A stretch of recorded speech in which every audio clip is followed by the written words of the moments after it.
ఎందుకు దశమ భాగం ఇవ్వాలి? పుదీనాలోను, సోపులోను, జీలకర్రలోను, నీ కలిగిన సమస్తములోను అంటే నా మందిరములో ఆహారం ఉండు నిమిత్తము. ఒక్కొక్క దరిద్రుడు ఉంటాడు. సేవకులు దశమ భాగాలు అడుగుతారని అన్యుల్లో కొంతమంది దరిద్రులు ఉన్నారు. వాడికి తెలియదు, ఒకటి జీవితానికి అర్థం కాదు. దశమ భాగాలు ఎందుకు అంటాడు. అరే మీరు మీరు మీరు అడిగే అడుగుతున్నారుగా. మరి దశమ భాగాలు ఎందుకంటే మేము లాజిక్ చెప్తున్నాం. మరి మేము మిమ్మల్ని అడుగుతాం, మీరు చెప్పండి.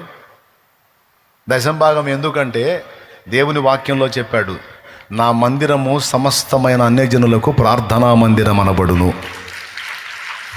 అని ఒక మాట అన్నాడు. రెండో మాట ఏమన్నాడు? నా మందిరములో ఆనందింపజేస్తాను అన్నాడు.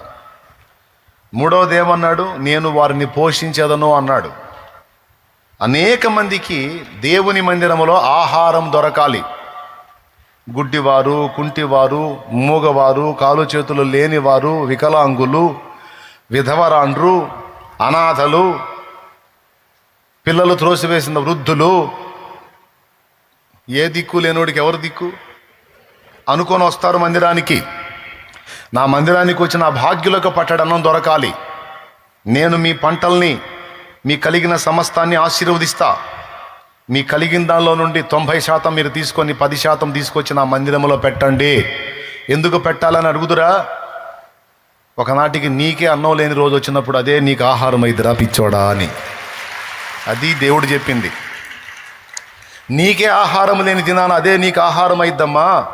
లేకపోతే నువ్వు ఏ అభాగ్యుడిని తీసుకొచ్చినా, ఏ అభాగ్యురాలను తీసుకొచ్చినా పట్టెడన్నం మందిరంలో దొరికిద్ది. కాబట్టి ఎప్పుడు సన్నిధిలో సమృద్ధి ఉండాలి, అందుకని తెచ్చేయమన్నాడు. తండ్రి సన్నిధిలో నేను అది చెప్తా, నీకు సమృద్ధి ఇచ్చాడా దేవుడు, తెచ్చేయి. నీకు లేదా వచ్చి తీసుకొని పో. బాహాటంగా చెప్తున్నాను నేను. ఉందా? తెచ్చేయి. లేదా తీసుకొని పో. ఇది దేవుని కుటుంబం. సంఘం అంటే కుటుంబం. నిద్ర వచ్చిన వాళ్ళు స్తోత్రం చెప్పండి. మెలుగుతో ఉన్న వాళ్ళు చెప్పండి. బుక్ అవుతారేమో చూశాలే.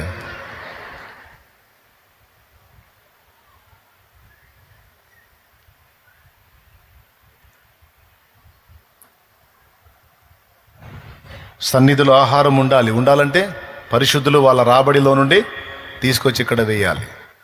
లేనివాడు వచ్చి తీసుకొని పోవాలి. సంఘంలో ఉన్నవాడు పస్తుతో ఉండడానికి వీల్లేదు, బిడ్డల్ని పస్తు పెట్టడానికి వీల్లేదు. ఇది క్రమం. కాబట్టి ఇది చేయాలి. దీంతోపాటు న్యాయము, కనికరము, విశ్వాసము, ఈ మూడింటిని కూడా మీరు విడిచిపెట్టకూడదు అని మాట్లాడాడు. ఇప్పుడు ఆచార సంబంధులు వీటిని ఎలా వదిలేస్తారో ఒక ఎగ్జాంపుల్ యేసయ్య చెప్పాడు. చూస్తారా బైబిల్లో?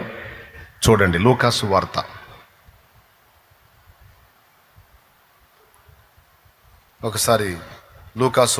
10వ అధ్యాయము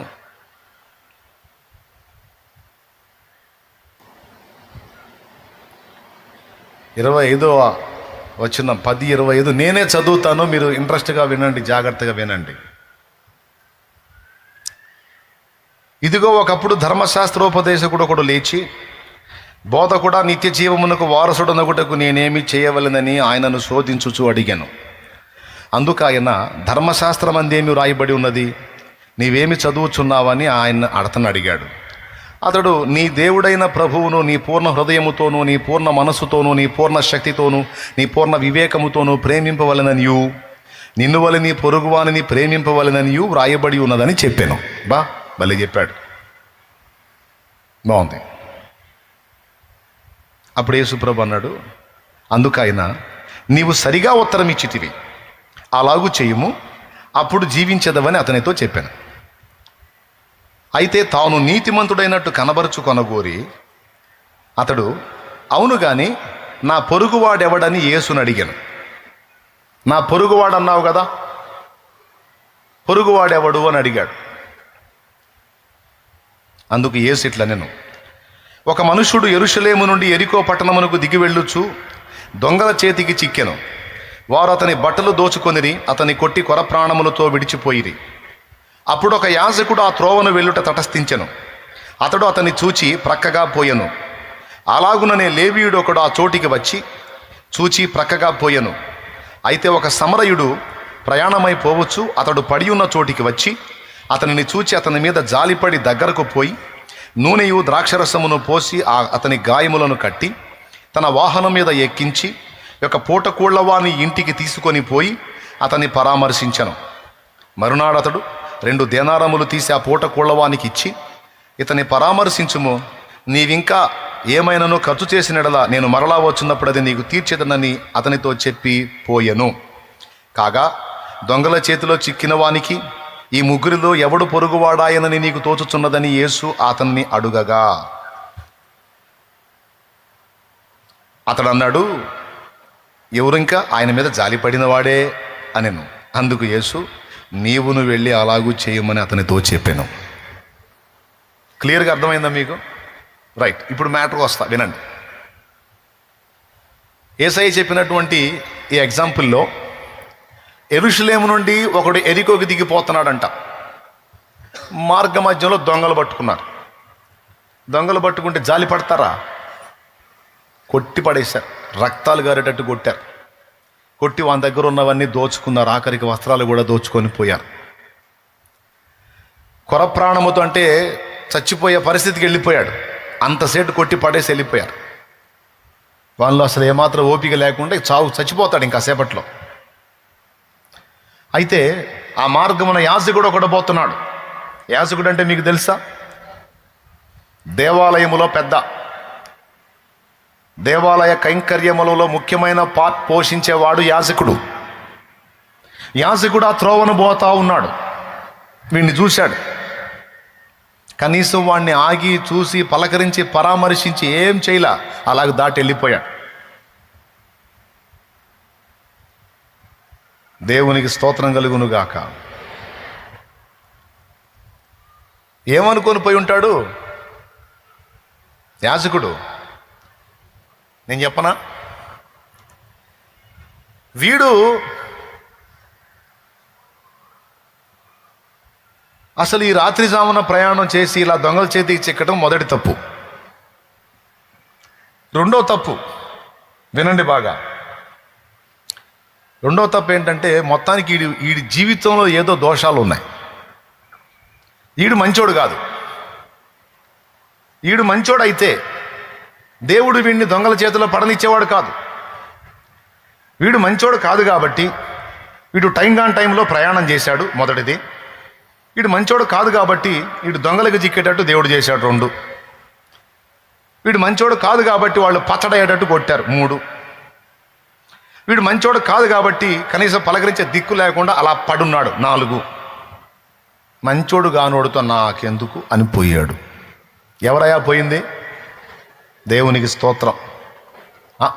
స్తోత్రం చెప్పాను, పెద్దగా చెప్పండి, ఓకేనా? మీరు ఆలోచించండి. ఈ టైపు సైకాలజీ మనకు కూడా ఉంటుంది. ఎవరన్నా తేడా పడితే ఖచ్చితంగా ముందు వాడే డైలాగ్ ఏంటో తెలుసా? ఎంత తేడా అయితే ఇట్లా జరిగిందో.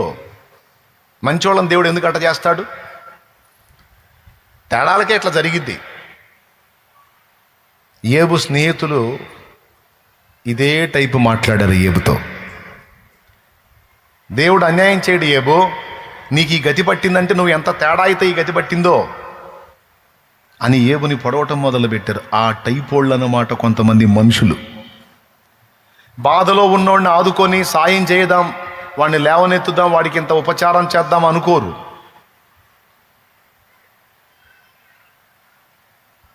ఏమండి, హెల్ప్ చేసే దగ్గర మంచి ఏంటి చెడ్డేంటి, వాడు బాధితుడా కాదన్నది ముఖ్యం. కానీ వాడు పెద్ద మనిషా, వాడు చెడిపోయినవాడా మంచోడంటే అరే సస్తనాడు వాడు మంచోడా చెడ్డోడనే తీర్పులు తర్వాత తీరుద్దాం, ముందు వాడి ప్రాణం నిలబడేటట్టు అంత సాయం చేద్దాం అనుకోరు కొంతమంది. నీ బోటి వాళ్ళు పోయి అయ్యయ్యో పాపం అని సాయం చేయబోతే, ఇదిగో ఇట్రా, ఏంది పరిగెత్తుతున్నావు, ఏంది ఆ మనిషికి చేద్దామనే, మామూలు మనిషి కాదా ఆ మనిషి, నీకు తెలియదు, దా లోపల రా, ముందురా. ఆ మనిషి కర్మ అంతే గాలాల, ఆ మనిషి కర్మ అంతే గాలాల. ఆ మనిషి మామూలు మనిషి కాదు. ఎంత చెడిపోయిన మనిషి అయితే దేవుడు ఆ కర్మ పెట్టాడు ఆ మనిషికి. దా చెబుతా, దా మనిషి స్టోరీ చెబుతా, దా నీకు రా రా అని లోపల తీసుకెళ్ళి ఇక ఆ మనిషికి తను సాయం చేయకపోగా చేసేవాళ్ళని కూడా చేయనీయకుండా చెడగొట్టే బాపతున్నోళ్ళు ఉన్నారా లేరా? అబద్ధాలు ఆడకుండా చెప్పండి. ఆ ఉన్నోళ్ళల్లో నువ్వు కూడా ఉన్నావా లేదా? ఇదిగో ఇదిగో నాటకాలొద్దు. తెలిసి తెలియనప్పుడు నువ్వు కూడా అట్లా ప్రవర్తించావా లేదా? ప్రవర్తిస్తే చెప్పు. మనమేం పెద్ద మనుషులం కాదు. అసలు ఎట్లా మాట్లాడతారంటే, ఎట్లాంటి వాళ్ళు ఉంటారా? ఉంటారు. ఎందుకు ఉంటారా? ఉంటారు. నీ సంగతి ఏంది అని అడిగితే, నేను ఏమో ఎప్పుడో చేసి ఉంటాను, నేను కూడా అట్ట. మరి ఉంటారు అనేది నువ్వు ఒప్పుకో మర్యాదగా. నేను ఒప్పుకుందాం. మనమందరము కాకపోయినా మనలో కొందరు అలాంటి వాళ్ళు అయి ఉండవచ్చు. మనం చేయకపోగా చేసేవాళ్ళని చెయ్యనీయకుండా అడ్డగించి ఎందుకు చేయొద్దో లాజికల్ చెప్పేటువంటి పనికి మాలిన వ్యక్తులుగా మనం ఉంటే అసహ్యపడతాడు దేవుడు. అవసరమైతే యేసు ప్రభు వచ్చినా సరే వీళ్ళు లాగుతారు వెనక్కి. యాడికి ప్రభు? ఆ మనిషి సాయం చేయడానికి పోతున్నాం. మామూలు మనిషి కాదు ప్రభు, పచ్చి వ్యభిచారే, దానికి కర్మ గాలింది, పాపం పండింది, అందుకే దానికి ఆ గతి పట్టింది. నువ్వు రా యేసయ్య అట్టంటే వాళ్ళ దగ్గరికి పోతావు, రా అని లాక్కొని పోతారు. వీళ్ళు యేసు ప్రభుని కూడా సాయం చేయనీరులు. యాజకులు, పరిశుద్ధులు అస్సలు పాపం చేయరు, అస్సలు పొరపాటును కూడా. ఇలాంటి బుద్ధి కలిగి నువ్వు వచ్చి చర్చిలో హల్లెలూయా స్తుతి మహిమా అంటే లేదు. యేసుప్రభు ఎట చూస్తాడు తెలుసా? అస్సలేం కదిలాడు ఆయన, తొణకడు కూడా తొణకడు. నువ్వు ఆరాధిస్తుంటే పరవశించడం కానీ ఆనందపడటం కానీ అట్లా ఏం ఉండదు ఆయనకి. నువ్వేం పరవశించి హల్లెలూయా హల్లెలూయా గ్లోరీ గ్లోరీ అంటుంటావు. ఆయనే ఏంటి నీ గోల, నా ఎక్కట్లేదు దేపో పనికి మాలిందని అంటాడు. ప్రభువా నోరు మొయ్ పనికి మాలిందానా, నోరు మొయ్ పనికి మాలినాడా. ప్రభువా భక్తుని ప్రభువా, నీ భక్తుని ప్రభువా, నీ భక్తురాలి ప్రభువా, నువ్వంటే ప్రేమ ప్రభువా. ప్రేమ నేనంటే పళ్ళు రాలు కొడతా మాట అన్నావంటే, నేనంటే ప్రేమ ఉంటే నాకు ఇష్టమైన పనులు చేయడానికి ఇష్టపడతావు నువ్వు. నాకు ఇష్టమైన పనులు చేయడానికి ఇష్టపడతావు నువ్వు. నేనంటే ప్రేమ, బిల్డప్ ఇస్తున్నావు ప్రేమని. నాటకాలు ఆపంటాడు, వేషధారి అంటాడు. చెప్తున్నా, నాకు ఎవరైనా సరే సాయం చేద్దాము అంటే బోడీ లాజిక్లు చెప్పారంటే తన్నాలనిపించింది నాకు. ఇంటోళ్ళైనా బయటోళ్ళైనా చేద్దాం అన్నప్పుడు ఓకే అంటమే. నాకు అట్టంటోడు పక్కన ఉంటే ఇష్టం. సాయం చేద్దాం అంటే బోర్డు లాజిక్లు చెప్తే మాత్రం చిరాకు కొట్టిద్ది నాకు. అలాగని తెలివి తక్కువ సాయాలు కూడా ఉండొద్దు, అది కూడా చెప్తున్నాను నేను. ఇప్పుడు కొంతమంది మందు బాబులు ఉన్నారు, మందు కుతొచ్చిద్ది వాడికి, ఖచ్చితంగా ఒక అద్భుతమైన అందమైన అబద్ధం అల్లుకొని వస్తాడు నా దగ్గరికి, నన్ను బకరాన్ చేయటానికి. అట్లాంటి వాడి దగ్గర మోసపోవద్దు, తెలివిగా ఉండాలి. కానీ కొన్నిసార్లు జెన్యూన్గా, తేడాలే కావచ్చు, చెడిపోయిన వాళ్ళే కావచ్చు, కానీ కొన్నిసార్లు జెన్యూన్గా వాళ్ళు బాధపడుతుంటారు, శ్రమలో ఉంటారు, ఇబ్బందిలో ఉంటారు. నా ప్రభు చెప్తుంది ఏంటంటే, శ్రమలో ఉన్నప్పుడు, నిజముగా బాధలో ఉన్నప్పుడు, నిజముగా శ్రమను అనుభవిస్తున్నప్పుడు, ఇబ్బంది కొలిమిలో ఉన్నప్పుడు వాళ్ళ యోగ్యత అయోగ్యతలు పట్టించుకోకుండా నువ్వు చేయదగ్గ సాయం వాళ్ళకి చెయ్యి. అప్పుడు నా కుమారుడివి, నా కుమార్తె అన్నాడు. నీ శత్రువైనా సరే, నీ పగవాడైనా సరే, వాడు ఇబ్బంది కొలిమిలో ఉంటే నువ్వు చేయదగ్గ సాయం చేయి, నువ్వు చేయదగ్గ హెల్ప్ చేయి. దేవునికి స్తోత్రం కలుగునుగా. దాన్ని నా యేసయ్య ఇష్టపడతాడు. ఇక్కడేమో యాజకుడు హడావుడిగా వెళ్తున్నాడు దేవాలయానికి. దారిలో ఒకడు కొర ప్రాణాలతో పడి ఉండి కొట్టుమిట్టాడుతున్నాడు. ఫ్యాన్లు ఎందుకు ఆగిపోయినాయి బాబు?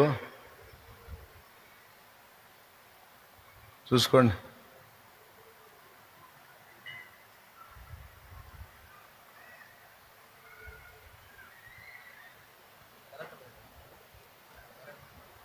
Current madam. ఓకే ఓకే, వస్తుందా? చూసుకోమని. గాలి రాకపోతే ఇబ్బంది పడతారు, అందుకని. ఇక నా ప్రసంగం అంతా పోయిద్ది. లైన్లో ఉన్నారా మీరు? ఏం చెప్పాను? బాధలో ఉన్నప్పుడు, శ్రమలో ఉన్నప్పుడు వాళ్ళ యోగ్యతని ఎంచొద్దు. నిజంగా వాళ్ళు బాధలో ఉంటే చేయదగ్గ సాయం తప్పకుండా చేయాలి. కానీ యాజకుడు ఏమనుకుంటా పోయి ఉండొచ్చు? ఆ త్రోవనే పోయాడు, వాడిని చూసి పట్టించుకోలా. ఖచ్చితంగా ఏమనుకొని ఉంటాడు? వాడి కర్మ అట్లా గాలింది, నాకెందుకు, అమ్మో నేను దైవభక్తి చేయాలి. ఎవరికి కావాలరా నీ భక్తి? పోయి ఏం చేస్తావు నువ్వు? భజన చేస్తావాడా? మరి వీడి సంగతి ఏందిరా? అబ్బెబ్బే అవన్నీ పట్టించుకోకూడదు. మనం దేవుడు, మనం మీకు ఒకటి తెలుసా? అక్కడ 2 సంగతులు దేవుడు సూచిస్తున్నాడు. నంబర్ 1, దేవుడు అక్కడ మౌనంగా మాట్లాడుతున్నాడు. ఏమనో తెలుసా? నా సంగతి తర్వాత ముందు వాడు చావు బతుకుల్లో ఉన్నాడు, వాడికి చూపే ప్రేమ చూపురా అని మాట్లాడుతున్నాడు దేవుడు. దేవుడు మాట్లాడతాడండి. కొన్ని పరిస్థితులు చూపించి, కొంతమంది వ్యక్తులను చూపించి, నీ కళ్ళ ముందుకు తీసుకొచ్చి మాట్లాడతాడు దేవుడు. చెయ్యి, నీవు చేయదగ్గ సాయం చేయమని నా తండ్రి మాట్లాడతాడు. ఎంతమందికి ఆ చెవి ఉంది? ఇప్పుడు నేను దేవుని మందిరానికి వెళ్తున్నప్పుడు నాకు ఇలాంటి పరిస్థితుల్లో ఈ బిడ్డ కనపడ్డాడు. నేనేం చేయాలని నాకు చూపించాడు దేవుడు. నేను చేయదగ్గ సాయం చేయాలి. నువ్వు ఆ బిడ్డను ఆదుకొని ఆ ప్రాణాన్ని నిలబెట్టి ఆ చేయదగ్గ సాయం చేసి నువ్వు వెళ్ళు. నా దేవుడు ఆరాధనలో ఉన్న వాళ్ళందరికంటే నిన్ను మెచ్చుకుంటాడు.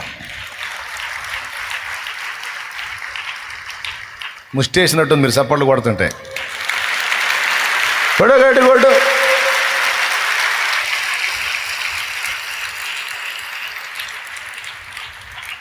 అంటే గాలాట్లేదు, ఓపిక ఏడొచ్చుదన్న అంటారా?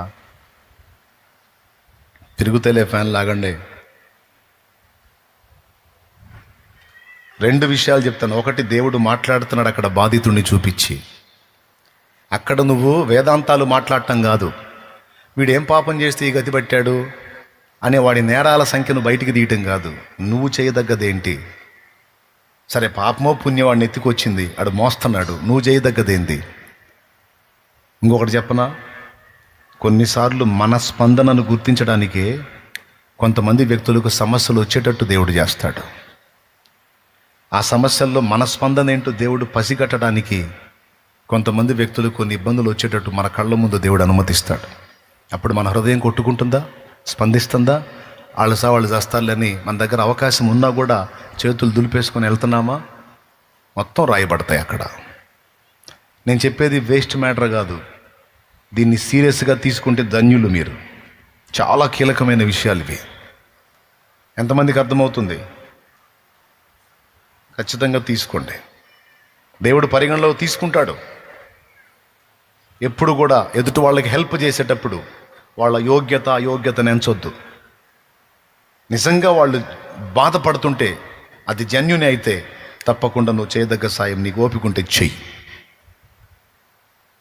లేకపోతే కనీసం ప్రార్థన అన్న, దేవా బిడ్డకి సాయం చేయి ప్రభు, నేనేం చేయలేకపోతున్నా, నా దగ్గర ఆ పరిస్థితి లేదని, నీకు చేయదగ్గది నువ్వు చేయి. లేకపోతే కనీసం ప్రార్థన, లేదా చేసేవాళ్ళనన్నా చూపించు, అదిగో ఫలానోళ్ళు చేస్తారు పోయా. కానీ దిక్కుమాలిన వేదాంతాలు చెప్పి వాళ్ళ పాపం అట్ట చుట్టుకుంది, వాళ్ళ కర్మ అట్ట గాలింది, మనం మంచిగుంటే మంచి క్రమాలు వస్తాయి, అట్లాంటి పాపిష్టి పనులు చేసి అట్ట కర్మ గాలిద్ది, ఏం చేద్దాం, ఎవడిదోడు మొయ్యాలి మనకెందుకు అని దులిపేసుకొని పోవద్దు. ఏం చేయాలి చెప్పండి? కనికరము చూపాలి. ఇప్పుడు ఆ యాజకుల్లో కనికరం ఉందా? కనికరం లేని వాడి యాజకత్వం ఎందుకు పనికి వచ్చిందండి?